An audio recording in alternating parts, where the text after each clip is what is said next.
Welcome back to the continuation of Maldoror, the first canto.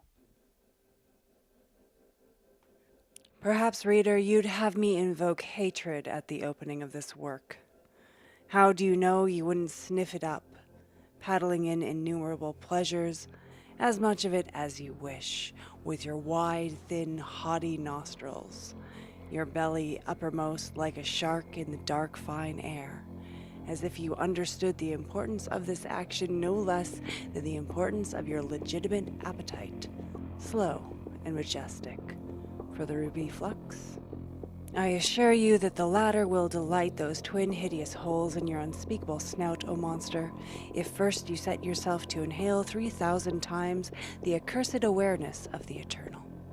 Your nostrils vastly dilated with sublime content, with static ecstasy, will ask nothing better of space, now become embalmed as if in perfumes and incense, for they shall be sated with perfect happiness, like angels living in the magnificence and peace of the pleasant heavens.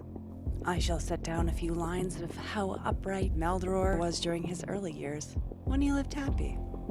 There, done. He later perceived he was born wicked, strange mischance.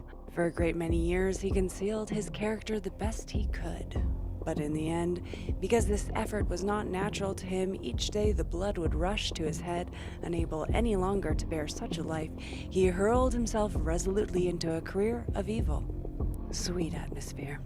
Who could guess whenever he hugged a rosy-cheeked young child that he was longing to hack off those cheeks with a razor, and would have done so often had not the idea of justice and her long cortege of punishments restrained him on every occasion. No, liar, he confessed the truth, admitting he was cruel. Mankind, did you hear? He dares repeat it with his quivering quill, a force then stronger than the will. Curse it.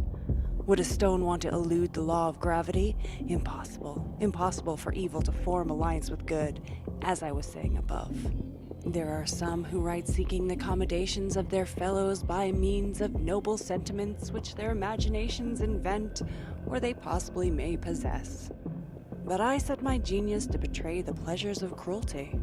These are no fickle, artificial delights. They begin with man, and with him they will die. Cannot genius be cruelty's ally in the secret resolutions of Providence? Or, if cruel, can't one possess genius? My words will provide the proof. All you need to do is listen to them, if you'd like. Excuse me. I seem to feel my hair stand on end. But it's nothing, for with my hand I easily manage to restore it to rest. He who sings here does not claim any novelty in his capitinas. On the contrary, he congratulates himself that the elevated and evil thoughts of his hero are in every man. Throughout my life, I have seen, without one exception, narrow-shouldered men performing innumerable idiot acts, brutalizing their fellows and corrupting souls by every means. They call the motive for their actions fame. Seeing these exhibitions, I longed to laugh with the rest, but this strange imitation was impossible. Taking a penknife with a sharpened blade, I slit the flesh at the points joining the lips. For an instant, I believed my aim was achieved. I saw in the mirror the mouth ruined at my own will. An error. Besides, the blood gushing freely from the two wounds prevented my distinguishing whether this really was the grin of others, but after some moments of comparison, I saw quite clearly that my smile did not resemble that of humans. The fact is, I was not laughing. I have seen men. Hideous men with terrible eyes sunk deep in their sockets, outmatch the hardness of rock, the rigidity of cast steel, the shark's cruelty, the insolence of youth, the insane fury of criminals, the hypocrite's treachery, the most extraordinary play actors, priest strength of character, and the most secretive, coldest creature of heaven and earth. I have seen moralists weary of lying bare their hearts and bringing down on themselves the implacable wrath from on high. I've seen them all together. The most powerful fist leveled at heaven like that of a child already wilful towards its mother, probably stimulated by some denizen of hell, their eyes brimful of remorse and yet smarting with hatred, in glacial silence, not daring to spill out the unfruitful and mighty meditations harbored in their hearts, meditations so crammed with injustice and horror. enough to sadden the God of mercy with compassion. Or I've seen them at every moment of the day from start of infancy to the end of dotage, while disgorging incredible curses, insensate curses against all that breathes, against themselves and providence, prostitute women and children, and thus dishonor those parts of the body consecrate to modesty.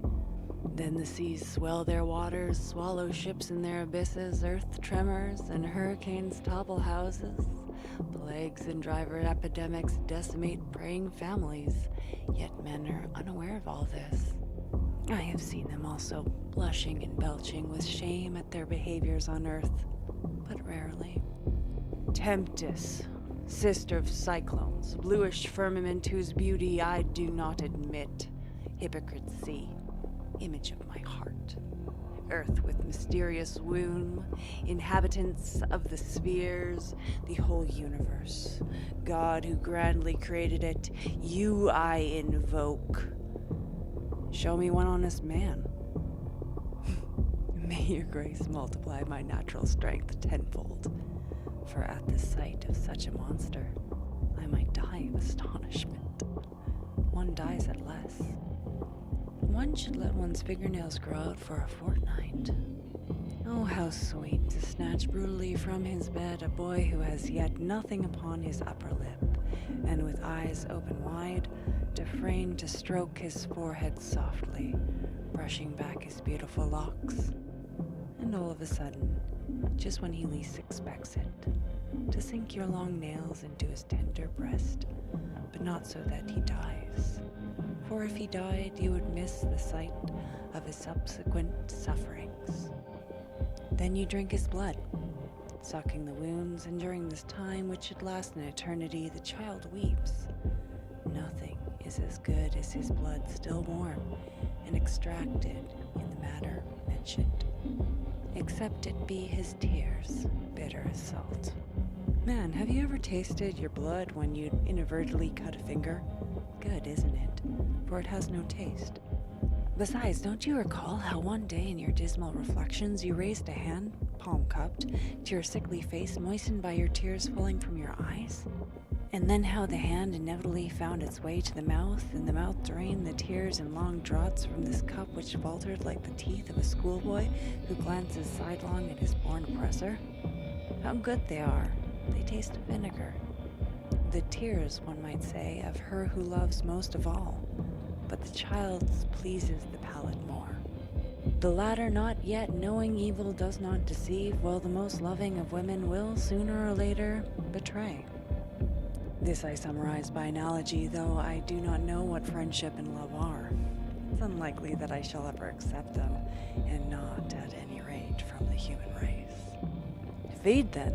Since your blood and tears do not disgust you, feed confidently upon the adolescent's tears and blood. Blindfold his eyes while you rip his quivering flesh, and having listened for long hours to sublime screams akin to the piercing death rattles forced from the throats of the mortally injured in battle, rush off like an avalanche, race back from the next door room, and pretend to be coming to his aid. You'll unite his hands with their swollen nerves and veins, restore sight to his distraught eyes as he resumes sucking his tears, his blood. Then how real repentance is. The divine sparks within us, which so rarely appears, manifests itself too late. How the heart overflows at being able to console the innocent whom one has harmed. Child, you have just suffered cruel pains. Who could have perpetrated upon you a crime I do not know how to name? Unfortunate youth, how you must suffer. And even if your mother knew this, she would be no nearer death, so abhorrent to the guilty, than I am now. Alas, what is good and what is evil? Are they both one single thing with which we furiously attest our impotence and passion to attain the infinite by even the maddest means? Or are they two different things? Yes, they had to be sooner one and the same. For were it not, what would become of me on Judgment Day? Forgive me, child. he who confronts your noble and holy countenance. He it is who broke your bones and tore the flesh that hangs from various parts of your body. Was it my sick mind's delirium? Was it a hidden instinct, distinct from reason, like that of an eagle tearing at its prey that drove me to commit this crime? And yet, I suffered as much as my victim. Forgive me, child. I want us, once freed from this fleeting life, to be entwined throughout eternity, to form one being only, my mouth come to yours. Even in this way, my punishment will not be complete, for you will rend me incessantly with both teeth and nails. I shall deck my body with scented garlands for this expiatory holocaust, and together we shall suffer, you through tearing me, I through being torn, my mouth come to yours. O bold, soft-eyed child, will you now do what I counsel you? I want you to do it despite yourself, and you will gladden my conscience. This said, you will simultaneously wrong a human being and have the same human being love you, the greatest happiness one can conceive. Later, you could place him in a hospital since the cripple couldn't earn a living. They'll call you a good man, laurel wreaths and gold medals shall hide your bare feet and be strewn over a great tomb with its ancient slab. O you whose name I do not wish to inscribe upon this page consecrated to the sanctity of crime, I know your forgiveness was as immense as the universe, but I exist still. Thank you for listening to Maldoror, the first canto. We hope you enjoyed it, and we hope your shadow side is pleased. Join us next week for the continuation. Like, share, subscribe, and never be afraid to pursue the why.